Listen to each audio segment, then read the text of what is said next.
For this year's My Road Reel, I wanted to challenge myself to do something different, so I set out to make my first animated film. Animation at its core is pretty simple. Each frame is a picture.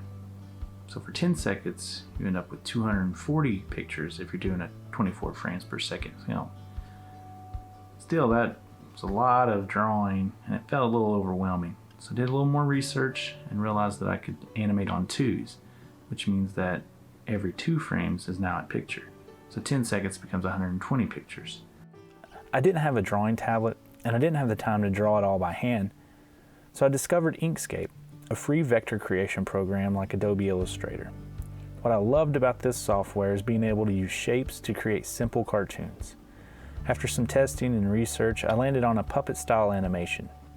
In short, the mouth, eyes, and eyelids would be interchangeable pieces I'd lay on top of the main face, similar to paper puppets. Still, I wanted to do more than just have talking characters. Using Adobe Photoshop, I began creating small animations to act as cutscenes for the film.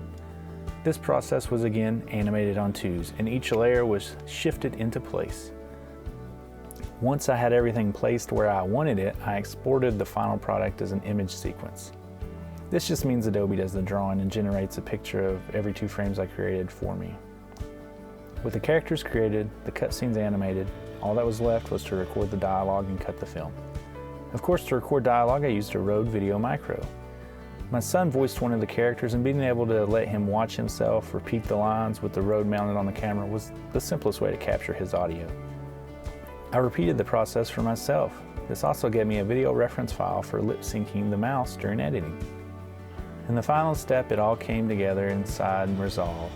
I set up tracks for my puppet pieces, the mouth, the eyes, and the eyelids for myself as well as my son, laid out the cutscenes, then placed in my character shots.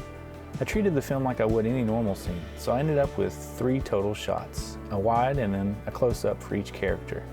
Cutting between these 3 shots, I adjusted the size and location of the mouth, eyes, and eyelids for every 2 frames of the film. Finally, doing the sound design, I added in some music from MusicBed and mixed the final audio. Then it was done. My first animated film, Before I Knew You. I hope you enjoyed watching it as much as I enjoyed making it.